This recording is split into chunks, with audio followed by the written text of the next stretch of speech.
Salut à tous, bienvenue dans la Minute de Vérité, l'émission qui revient en détail sur les tragédies qui ont marqué la société moderne dans le but de faire toute la lumière. Cas pratique, le 18 novembre 1987, dans la station de métro King Cross, au nord-est de Londres, la plus fréquentée de la capitale anglaise. Une étincelle va déclencher l'incendie le plus meurtrier de l'histoire du métro, faisant 31 victimes. Comment ce drame s'est-il produit et surtout pourquoi? Voici la réponse avec un nouvel épisode de la Minute de Vérité, tout de suite sur Direct 8.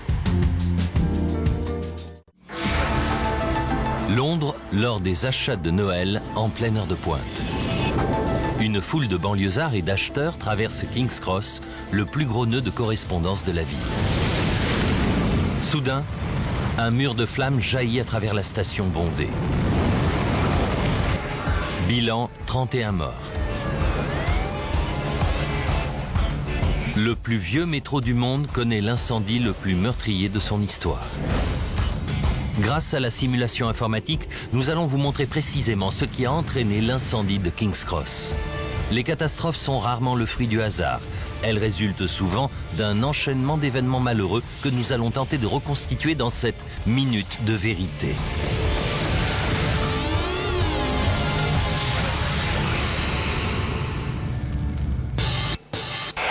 Europe, Angleterre, Londres.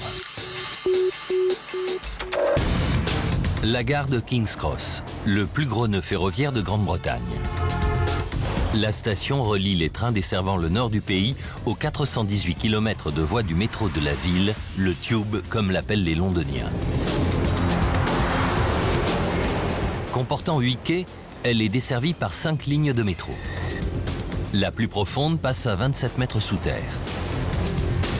250 000 de passagers déferlent chaque jour dans son labyrinthe de passages souterrains.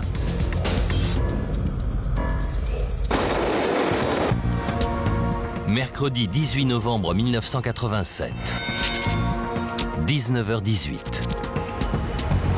C'est encore l'heure de pointe et le centre-ville est plus animé que jamais car la saison de Noël vient de débuter.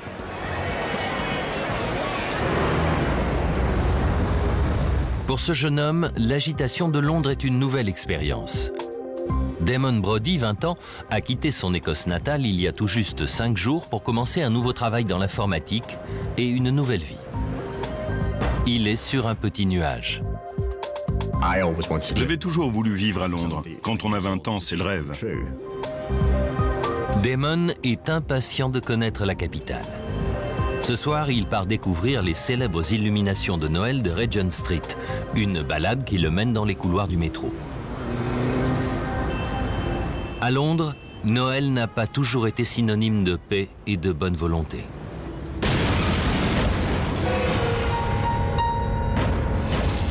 Quatre ans plus tôt, l'IRA faisait exploser une bombe devant le magasin Harrods.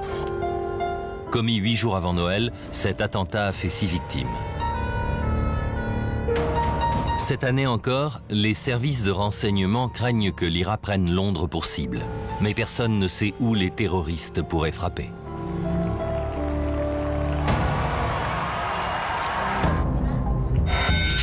« 19h25.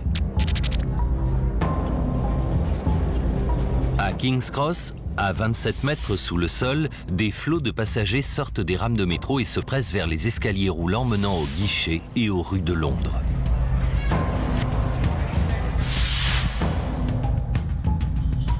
Sur l'escalier roulant de la ligne Piccadilly, plusieurs usagers remarquent un homme en bleu de travail qui descend dans une bouche d'égout voisine. Une vision familière dans le métro vieillissant et délabré de Londres. 2 minutes plus tard, Philip Squire, ingénieur en électronique, emprunte l'escalator montant. Se tenant à droite, comme le veut l'usage, il se dirige vers la sortie. J'étais là, je regardais autour de moi et par hasard, j'ai baissé les yeux. Il remarque alors un fait étrange. Une lumière brille derrière les marches en bois. C'était une lueur très vive, très intense. Une fois parvenu en haut, il avertit un employé du métro et ils tentent ensemble de localiser la lueur à mi-hauteur de l'escalier roulant. Rien. J'ai eu l'air un peu bête parce qu'on ne voyait rien. Je me suis senti stupide. Gêné d'avoir dérangé l'employé pour rien, Philip Squire s'éloigne.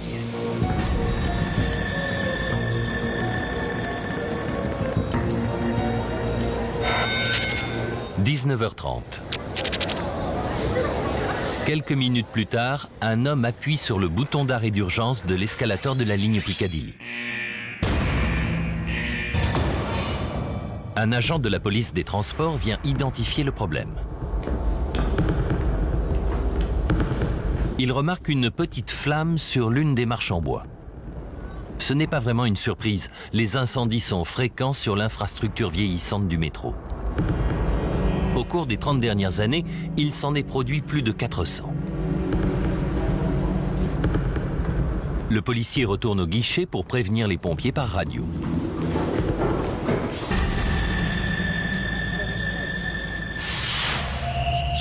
En bas, le personnel suit la procédure de routine, délimitant le périmètre de l'escalator pour détourner les passagers du minuscule incendie. 19h39.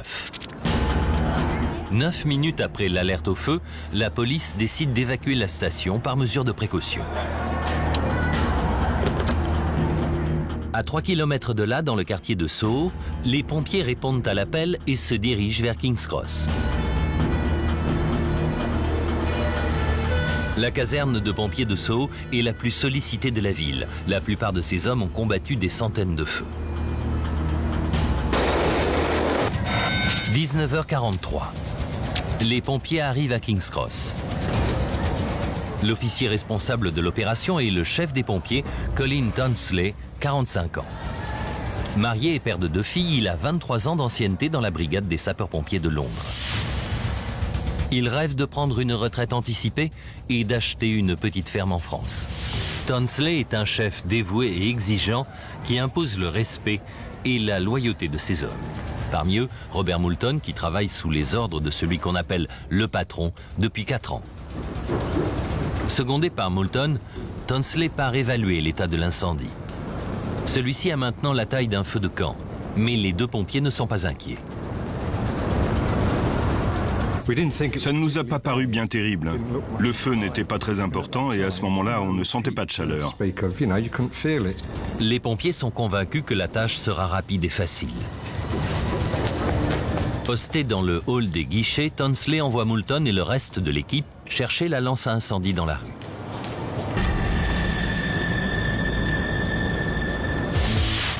« 16 mètres plus bas, la police des transports continue à évacuer des centaines de passagers de la station. Parmi les agents de police se trouve Richard Kukielka, 27 ans.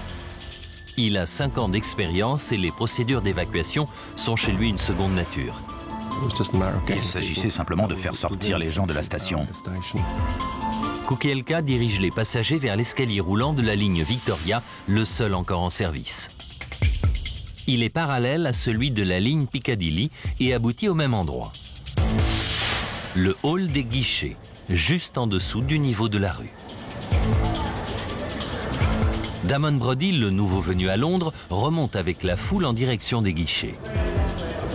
Sa balade sur Regent Street vient d'être annulée. Ça n'était pas la panique, tout était normal. Mais personne n'a averti les conducteurs de métro que la station est en cours d'évacuation. Les rames continuent donc de s'arrêter et de déverser des passagers sur les quais de King's Cross. 19h44. Le feu flambe sur les marches en bois depuis plus d'1 quart d'heure et les flammes atteignent maintenant près d'1,5 mètre de hauteur. À 20 mètres, l'agent de police Kukielka est placé au pied de l'escalator de la ligne Victoria. Le chef des pompiers, Colin Tonsley, se trouve au niveau des guichets. Damon Brody remonte sur l'escalator adjacent, celui de la ligne Victoria.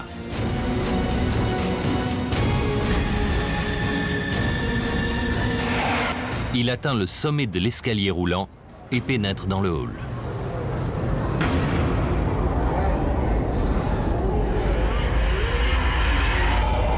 Quelques instants plus tard, Une immense gerbe de feu jaillit. C'était comme une explosion au ralenti. Damon Brody est touché de plein fouet. Les flammes atteignent ses jambes et le bas de son corps. À cet instant, ma vie s'est arrêtée.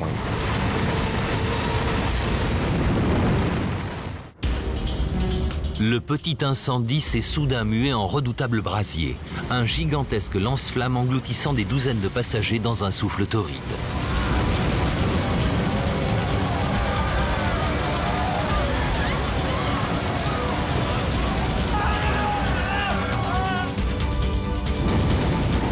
Parmi eux, Damon Brody. Je savais que tout mon dos était en feu, ainsi que mes jambes. Une épaisse fumée noire s'échappe à présent de la bouche de métro. Dans la rue, Robert Moulton prépare une lance d'incendie pour éteindre ce qui, quelques minutes plus tôt, n'était encore qu'un minuscule incendie. Il y a eu un formidable grondement, puis cet horrible hurlement qui m'a semblé durer une éternité. Le pompier est horrifié.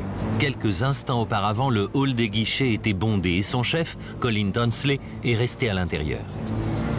Sous les caméras des journalistes, Moulton et ses collègues se saisissent de bouteilles et de masques à oxygène. Ignorant le danger, ils descendent dans le hall des guichets embrasés afin de localiser les survivants.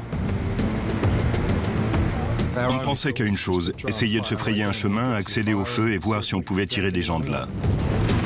Prisonnier du brasier, Damon Brody se roule par terre pour tenter d'étouffer les flammes. Ses efforts finissent par payer. Grièvement brûlé, il est confronté à un nouveau danger, une fumée dense, étouffante. C'était une fournaise, ça me brûlait la gorge et les poumons.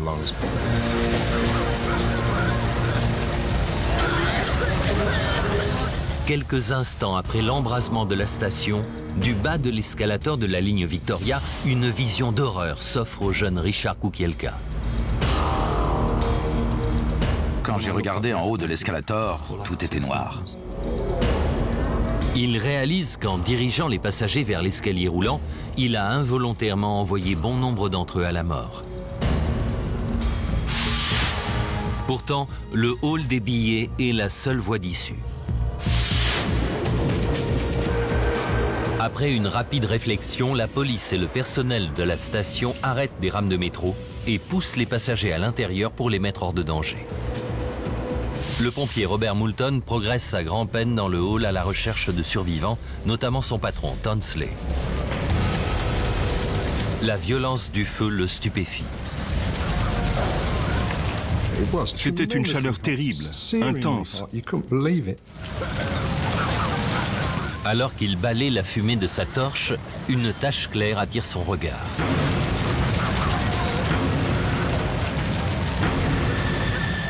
Un casque blanc. Son cœur se serre. Seuls les chefs de pompiers portent ces casques. J'ai approché mon masque, je l'ai éclairé avec ma torche. J'ai vu qu'il était blanc et j'ai su que c'était Colin. Tonsley est inerte, et même s'il est en vie, il a inhalé une grande quantité de fumée toxique. Il faut le sortir à l'air libre, et vite. En bas, la police pense avoir achevé l'évacuation. Mais Kukielka et ses collègues découvrent un passager effondré au pied des escaliers roulants. Ses cheveux et sa tête étaient brûlés. Ses mains aussi étaient gravement brûlées. Il souffrait beaucoup, il hurlait. L'homme nécessite des soins médicaux d'urgence, mais son état ne permet pas une évacuation par le métro. Le jeune policier craint qu'il ne soit bloqué. C'est alors qu'il se souvient de l'existence d'une autre issue. Aidé d'un collègue, il traîne le blessé jusqu'au grille en fer menant à la sortie. Mais arrivé devant les grilles, il découvre avec horreur qu'elles ont été fermées. Ouvrez la grille! La seule chose à faire, c'était d'essayer de démolir la grille à coups de pied. Kukielka secoue frénétiquement les grilles, pas moyen de les faire céder. Le jeune policier ne peut appeler à l'aide, son talkie-walkie ne fonctionne pas dans le métro. Les trois hommes sont piégés. Les fumées provenant de l'incendie commencent en outre à se propager à travers la station. On avait mal aux yeux et à la poitrine, on respirait mal. Dans le hall des guichets, Moulton tire le capitaine Tonsley hors du brasier. Il ignore qu'à seulement quelques mètres de lui, le jeune Damon lutte pour rester en vie. Ses poumons sont brûlants. Le sommeil le gagne irrésistiblement. Je me suis dit, je vais dormir, et quand je me réveillerai, avec un peu de chance, tout sera fini. Dans le hall en feu, des douzaines de personnes succombent aux émanations toxiques. À l'entrée de la bouche de métro, sous l'œil des caméras, les pompiers ressortent en chancelant, repoussés par la chaleur et les flammes intenses.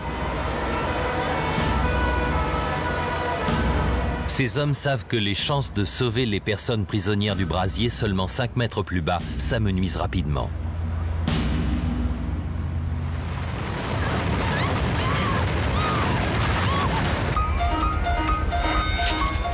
« 19h52. 7 minutes se sont écoulées depuis que l'incendie a embrasé la station, emprisonnant des passagers sous terre. Dans la rue, c'est le chaos le plus total.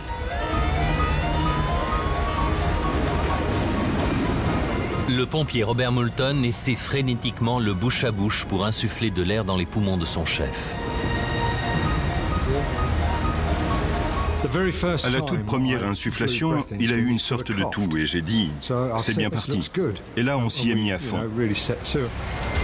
Encouragé par ce premier résultat, Moulton redouble d'efforts. Colin Tonsley est alors transporté à l'hôpital. 16 mètres sous terre, dans l'un des multiples passages de la station, le policier Richard Kukielka tente de mettre le passager grièvement brûlé à l'abri avant que le feu ne s'étende davantage. Malgré tous ses efforts, la grille résiste. C'est alors qu'un agent d'entretien apparaît de l'autre côté.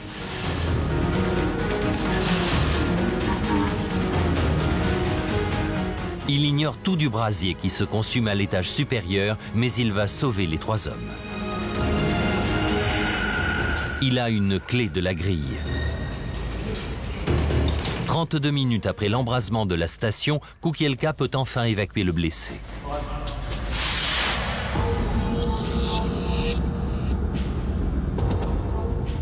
En haut, dans le hall des guichets, à plusieurs mètres de l'escalier roulant, Damon Brody sent ses forces l'abandonner.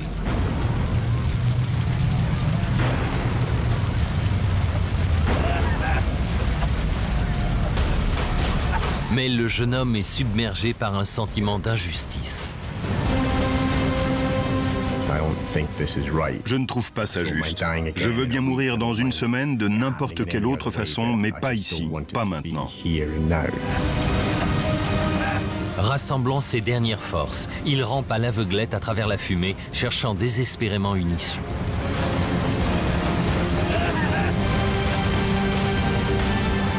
Sur le sol brûlant, chaque mètre est un supplice.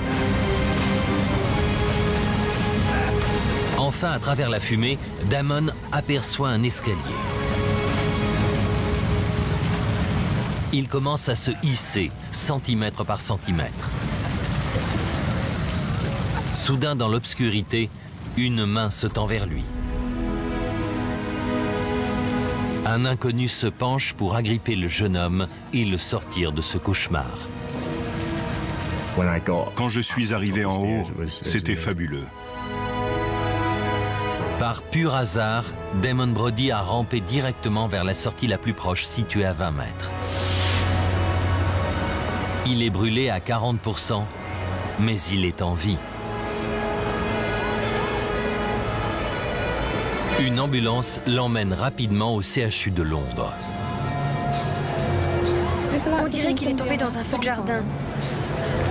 À King's Cross, les pompiers ont désormais une maîtrise suffisante de l'incendie pour s'aventurer dans le hall des guichets.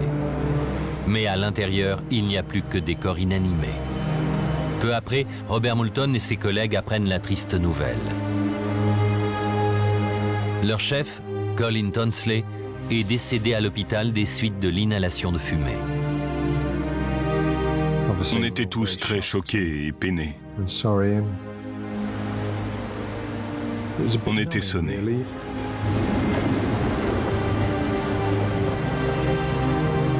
À 1h46, l'incendie est enfin maîtrisé. Il aura fallu pas moins de 6 heures pour en venir à bout. Le brasier a fait 31 morts et 20 blessés graves.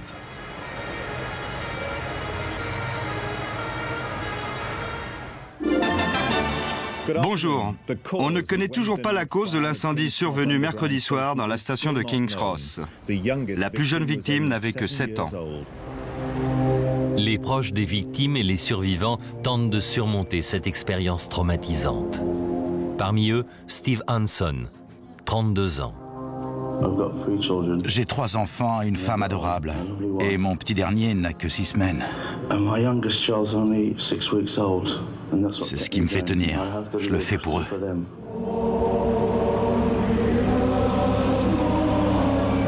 La tragédie horrifie le pays entier. La famille royale et le peuple britannique sont unis dans un même chagrin. Sur les lieux du drame, Margaret Thatcher, Premier ministre de l'époque, est visiblement choquée par une telle dévastation. Toutefois, les causes de l'incendie restent un mystère. Chaque jour, le métro londonien transporte plus de 2 millions de passagers. S'il ferme ses portes, la capitale sera paralysée. Madame Thatcher demande l'ouverture d'une enquête et exige des résultats. Quelle est l'origine de l'incendie? Et comment une petite flamme a-t-elle pu en quelques secondes se transformer en une dangereuse boule de feu?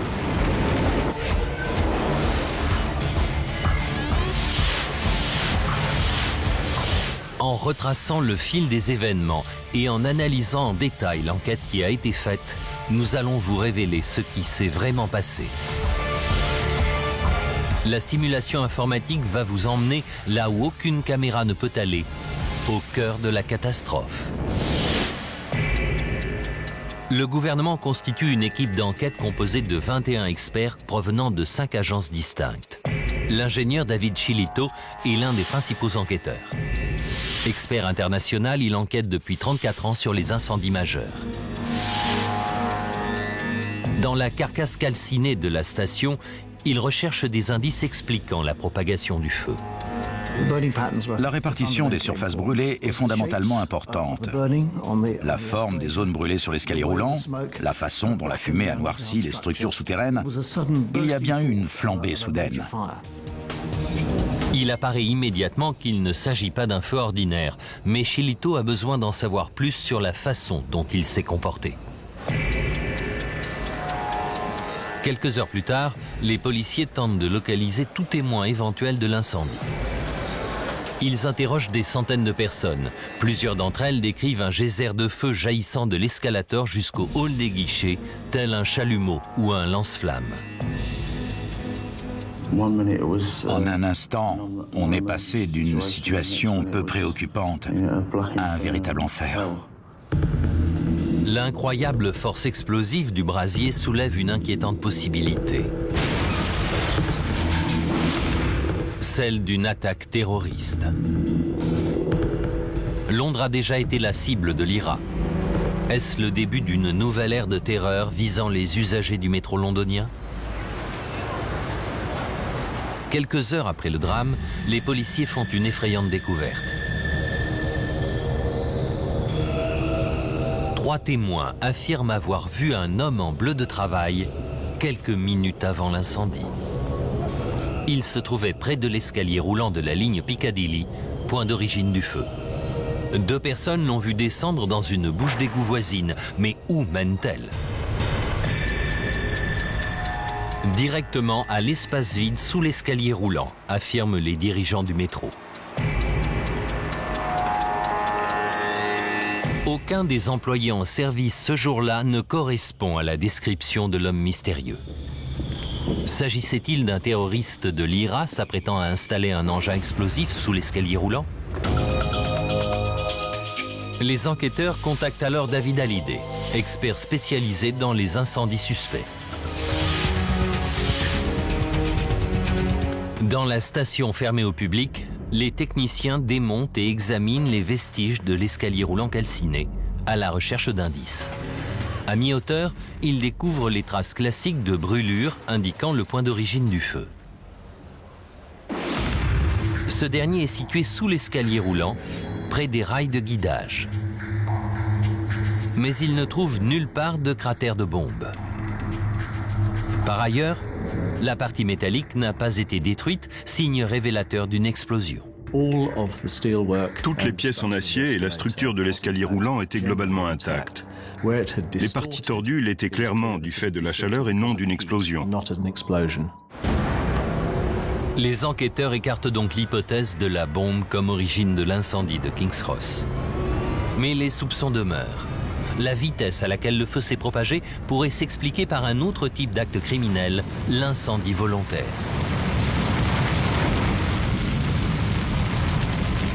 L'homme en bleu de travail était-il un pyromane? Était-ce un ancien employé du métro nourrissant de la rancune?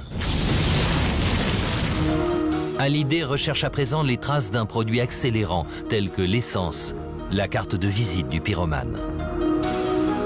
L'équipe examine attentivement la zone située autour du point d'origine du feu. Mais il n'y a pas le moindre soupçon de l'odeur caractéristique que laisse invariablement ce genre de produit. Hallyday remarque en outre que le feu est parti d'un endroit particulièrement inaccessible. C'est très difficile de mettre le feu lorsque les roues de l'escalier roulant sont en mouvement. L'homme en bleu de travail restera un mystère. 2 jours après l'incendie, les enquêteurs écartent la thèse de l'incendie criminel. Les enquêteurs ne connaissent toujours pas la cause de l'incendie, mais aujourd'hui, la piste criminelle a été exclue. Ce que personne ne comprend, c'est la vitesse à laquelle un petit incendie s'est transformé en une intense boule de feu. S'il s'agit d'un incendie accidentel, cette évolution subite est encore plus inexplicable. Il reste par ailleurs à déterminer la manière exacte dont il s'est déclenché. À la recherche de nouveaux indices, les enquêteurs inspectent la zone non brûlée située sous l'escalier roulant. Là, ils font une inquiétante découverte. Tout au long des 42 mètres sur lesquels s'étend l'escalator, les plinthes en bois portent des traces de brûlure.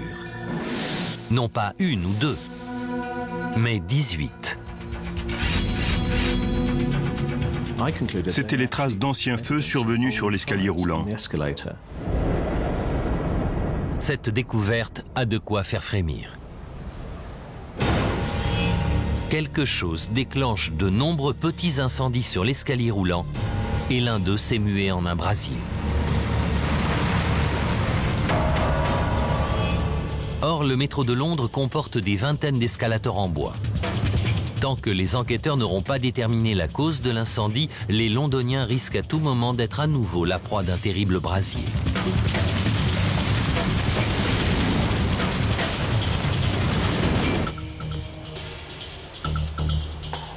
Il aura fallu une catastrophe et l'intervention d'experts en criminalistique pour que les 18 feux survenus sous l'escalier roulant de la ligne Piccadilly soient détectés.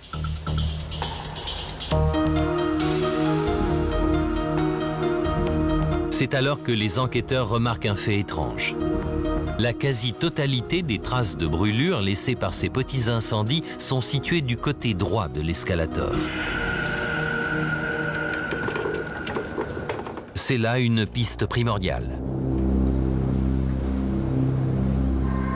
Sur les escaliers roulants du métro, la règle est de tenir sa droite pour laisser monter les gens à gauche.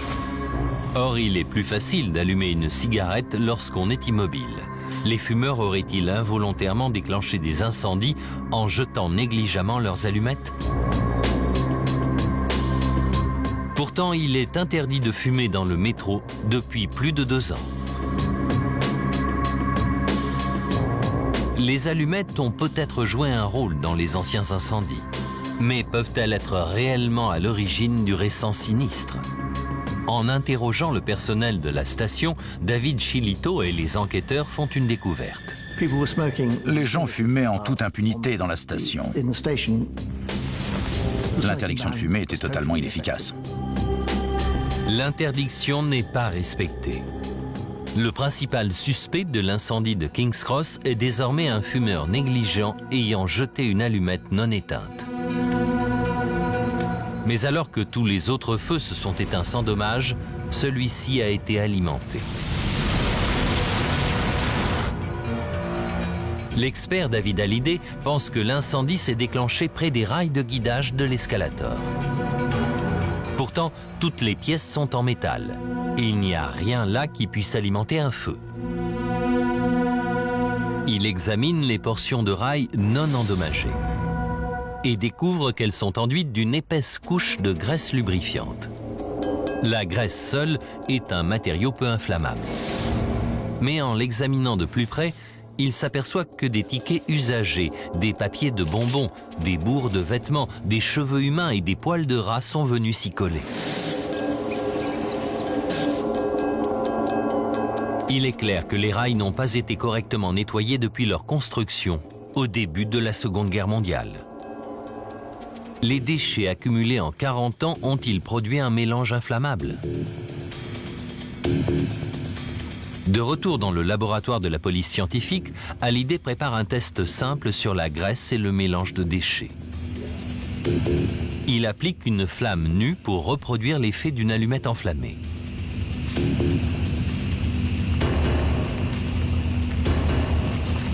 La graisse sale prend immédiatement feu. J'avais trouvé la seule chose sur place qui puisse être enflammée par une flamme nue, et le test a confirmé la chose. Les tests révèlent qu'en brûlant, les débris inflammables chauffent la graisse à tel point qu'elle finit elle aussi par prendre feu. C'est là une découverte surprenante. Il semble donc qu'un risque d'incendie menace les vingtaines d'escaliers roulants en bois équipant le métro de Londres. Toutefois, une expérience réalisée en laboratoire avec un bec benzène ne prouve pas de façon concluante qu'une allumette a pu déclencher un incendie. David Chilito et l'équipe d'enquête réalisent que la seule solution est de tenter de recréer la série d'événements survenus dans la station de métro. 51 jours après le désastre, à 2 h du matin, l'équipe se rassemble dans le décor sinistre de l'escalator de la ligne Piccadilly. Ces images ont été tournées lors de cette expérience audacieuse. Les pompiers se tiennent prêts à intervenir. Sur la moitié inférieure intacte, un membre de l'équipe fait tomber une allumette allumée dans l'interstice d'1 centimètre entre la marche et la paroi latérale. 3, 2, 1, top. Les hommes retiennent leur souffle. L'allumette va-t-elle enflammer la graisse pleine de saleté? Peut-être faudra-t-il jeter des douzaines d'allumettes avant de découvrir la vérité. On a mis de la poussière. La toute première allumette enflamme la graisse et le mélange de détritus. Dès la première fois, ça a déclenché un feu. La première allumette. Regardez, ça prend feu. Après 1 minute et 55 secondes, les enquêteurs voient apparaître une minuscule lueur dans l'interstice entre les marches. En moins de 7 minutes, les flammes commencent à lécher les marches en bois. Ça passe à travers les marches? Ça commence à passer à travers. On arrête maintenant? Non, non. D'accord. L'expérience est concluante. Mais les enquêteurs sont confrontés à un dangereux dilemme. Ils veulent à tout prix voir comment le feu se comporte, mais celui-ci risque de devenir soudain incontrôlable, tout comme il l'a été lors du désastre.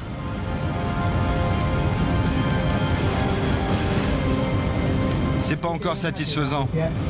Ayant perdu un collègue dans l'incendie, les pompiers ne sont que trop conscients du danger encouru. Il va bientôt falloir se retirer.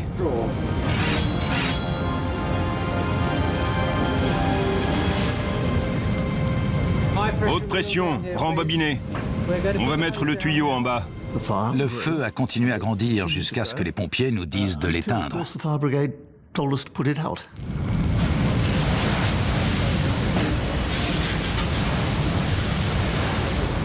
Pour les enquêteurs, c'est une avancée majeure. Ils sont désormais convaincus que l'incendie de King's Cross a été déclenché par une allumette qui a enflammé la graisse et autres saletés accumulées.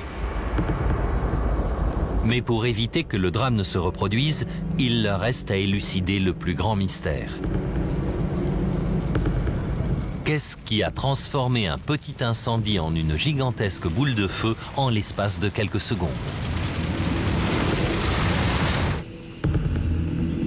Les enquêteurs en sont certains. Une petite quantité de graisse lubrifiante n'a pu provoquer un phénomène aussi insolite. Sa combustion est trop lente. La recherche du chaînon manquant reprend de plus belle. Parallèlement, les enquêteurs se penchent sur une théorie avancée par les médias. D'après les journalistes, c'est un phénomène propre aux stations de métro qui pourrait bien être à l'origine du drame. Lorsqu'une rame pénètre dans une station souterraine, elle provoque un appel d'air.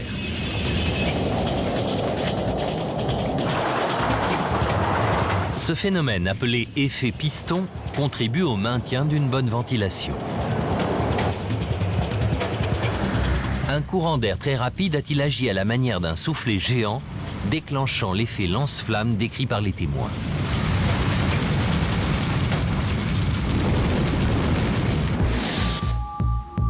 Les enquêteurs se procurent les registres de la station correspondant au jour de l'incendie. Ils veulent analyser les arrivées et départs des rames pour établir un modèle d'écoulement d'air le long de l'escalier roulant. Ils constatent qu'au cours des 10 minutes précédant l'embrasement, les rames quittant la station ont probablement provoqué l'aspiration d'air frais en bas de l'escalator. Ce courant d'air descendant n'a probablement pas eu d'effet majeur sur le feu. Mais les enquêteurs découvrent qu'à 19h42, soit 3 minutes avant l'embrasement, la configuration change. Sur la ligne Piccadilly, une rame se déplaçant en direction de l'est entre dans la station. Quelques secondes plus tard, un métro arrive en sens contraire. La combinaison des deux rames arrivant quasi simultanément a un effet spectaculaire sur la circulation d'air. Un volume d'air considérable est envoyé en haut de l'escalier roulant, la voie empruntée par le feu. Les enquêteurs semblent tenir une piste sérieuse. Pour savoir si ce phénomène est bien à l'origine du drame, ils doivent déterminer si le courant d'air était suffisamment rapide pour produire un effet significatif sur le feu.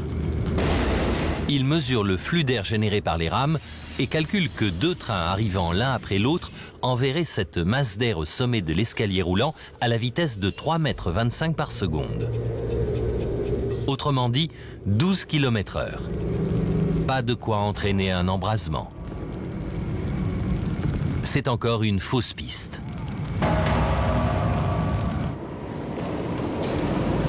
L'effet piston ne peut expliquer le comportement anormal du feu. Après un mois de dur labeur, l'enquête est dans l'impasse. David Chilito et son équipe ne sont toujours pas en mesure d'expliquer comment un feu insignifiant s'est mué en un incendie ravageur. Ils ont écarté la thèse du terrorisme, de l'incendie volontaire et des effets de l'appel d'air. Une fouille complète de l'escalier roulant n'a mis en évidence aucun élément susceptible d'avoir servi de combustible lors de la catastrophe. Les enquêteurs ont désespérément besoin de nouvelles idées.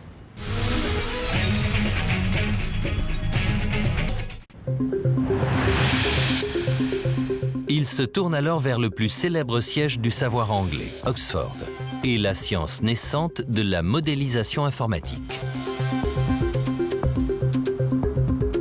Ian Jones et Susan Simcox sont parmi les premiers à utiliser les superordinateurs les plus rapides au monde pour prévoir les flux de chaleur dans les bâtiments tels que les réacteurs nucléaires. Les enquêteurs espèrent que leur logiciel va révéler si la configuration de la zone où s'est produit l'incendie de King's Cross est propre à générer un brasier. Suzanne Simcox élabore un modèle informatique précis de la station de métro, puis déclenche un petit incendie virtuel. Alors qu'il s'étend, un phénomène étrange survient. Les flammes se couchent et adhèrent à la surface des marches de l'escalier roulant, alors que la physique la plus élémentaire voudrait qu'elles s'élèvent en direction du plafond. Cette évolution est si bizarre que Suzanne craint tout d'abord d'avoir commis une erreur grossière. On m'a demandé si je ne m'étais pas trompée de sens pour la gravité. Effectivement, dans un modèle numérique, on fixe le sens dans lequel elle s'exerce. On a revérifié, mais c'était bon. Il n'y a pas d'erreur. Le feu continue à s'étendre en léchant les marches. Puis en 30 secondes, il fuse en haut de l'escalier roulant. Exactement comme la boule de feu décrite par les témoins à King's Cross. Les scientifiques sont perplexes. Ces résultats ne riment à rien. Une telle évolution est impossible. Il semble que le comportement du feu soit lié à la configuration même de l'escalier roulant.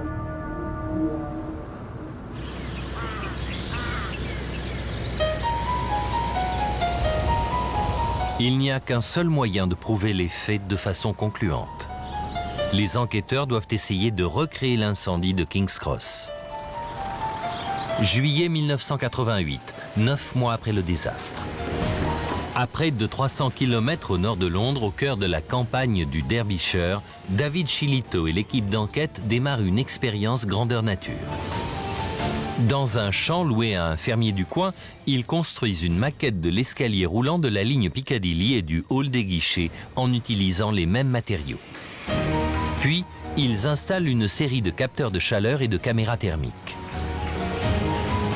L'objectif est d'allumer un feu et, quoi qu'il se passe, de ne pas intervenir pour l'éteindre. 3, 2, 1, top! Un technicien met le feu à l'escalier roulant exactement au bon endroit. L'équipe d'enquête et les spécialistes informatiques observent la structure avec anxiété. Ce pourrait bien être la seule chance de découvrir ce qui a déclenché l'incendie de King's Cross. 6 minutes se sont écoulées et le feu se comporte comme un feu de bois normal, ses flammes s'élevant à la verticale. À ce rythme, il lui faudra près d'1 heure pour atteindre le hall des guichets. Alors que les secondes passent, le modèle numérique semble ne pas correspondre à la réalité. Les enquêteurs ne savent plus quoi penser. Si l'expérience est un fiasco, le brasier de King's Cross pourrait bien rester à tout jamais un mystère. L'équipe a reproduit l'escalator à l'identique et déclenché un incendie dans les mêmes conditions. Mais l'expérience ne donne pas les résultats espérés. Les flammes montent à la verticale, comme celle d'une bougie, et ne semblent pas vouloir engendrer un incendie meurtrier. Les enquêteurs redoutent un nouvel échec. Pourtant, au bout de 7 minutes et demie, le feu évolue de façon spectaculaire. Cessant de monter à la verticale, les flammes changent soudain de direction. Comme dans le modèle numérique, elles se couchent et commencent à coller aux marches en bois de l'escalier roulant. Les capteurs de chaleur indiquent que les marches situées au-dessus du feu se réchauffent alors très vite. En 20 secondes, elles atteignent une température de 800 degrés. Quelques secondes plus tard, les flammes fusent en haut de l'escalier roulant et jaillissent dans le hall des guichets.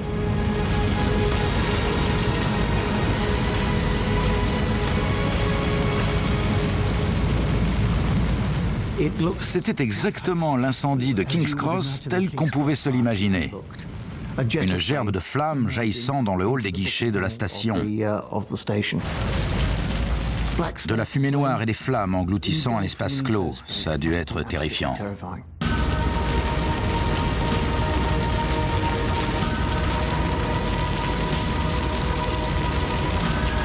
Ébahis, les scientifiques observent la progression de la gerbe de feu. Ils parviennent à une incroyable conclusion. Deux phénomènes se sont combinés pour créer le brasier de King's Cross.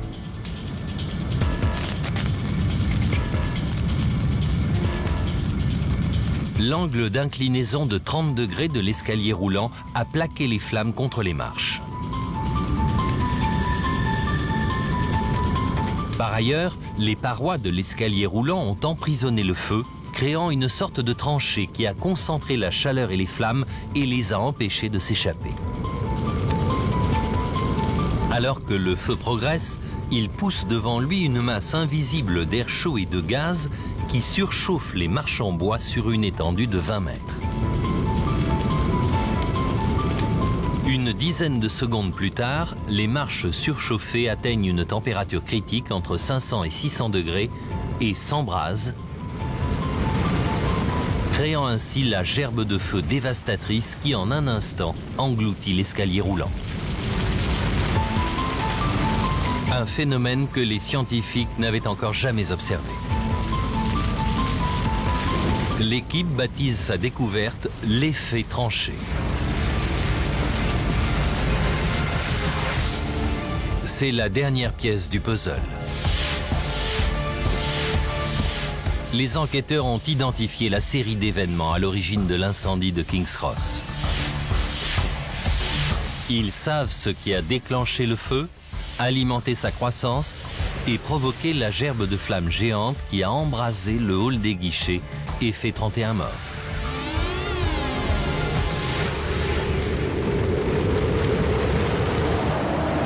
Mercredi 18 novembre 1987. Vers la fin de l'heure de pointe, un passager empruntant l'escalier roulant de la ligne Piccadilly jette une allumette. Par hasard, celle-ci tombe dans l'espace entre les marches en bois et atterrit toujours enflammée sur la graisse sale des rails de l'escalier roulant. 19h29, H-16 minutes. Tandis que le feu prend sous l'escalator, le passager Philip Squire aperçoit une lueur. Il avertit un employé du métro, mais lorsqu'il tente de la localiser, l'angle de 30 degrés la dissimule à la vue. H-2 minutes. Les pompiers arrivent et accèdent au feu. Ils le jugent facile à contenir. Ils ignorent qu'en raison de l'effet tranché, les gaz émanant du feu surchauffent les marches en bois.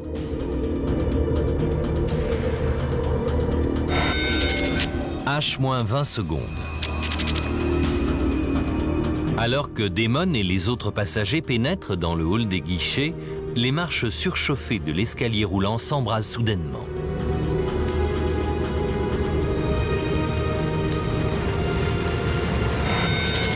Et c'est le drame. Des flammes fusent le long des marches en bois à la vitesse de 12 mètres par seconde. Une gerbe de feu fait irruption dans le hall des guichets. Son rendement thermique est de 25 MW, l'énergie nécessaire à un jumbo jet pour décoller.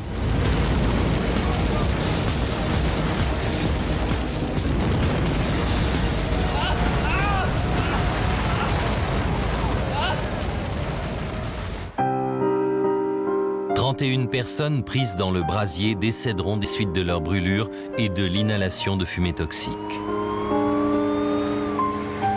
9 jours après l'incendie, les pompiers forment une haie d'honneur devant la station de King's Cross pour rendre un dernier hommage à leur chef, le capitaine des pompiers Colin Tonsley, qui laisse derrière lui une femme et 2 filles. Après un traitement de 6 mois pour brûlure à 40%, Damon Brody se remettra complètement. Il est aujourd'hui à la tête d'une entreprise Internet prospère basée à Londres. « 11 mois après le désastre, l'équipe d'enquête présente enfin son rapport. Elle conclut que la vitesse et l'ampleur de l'embrasement ont été provoquées par l'effet de tranchée. Elle déclare également que tous les escaliers roulants en bois doivent être remplacés par des escalators en métal dans un délai de 9 mois.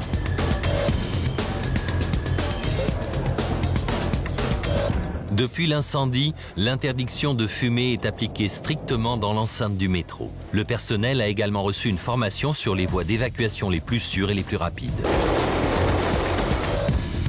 Grâce au travail expérimental des spécialistes, les équipes de pompiers du monde entier sont aujourd'hui conscientes du risque que constituent les incendies survenant sur des surfaces inclinées.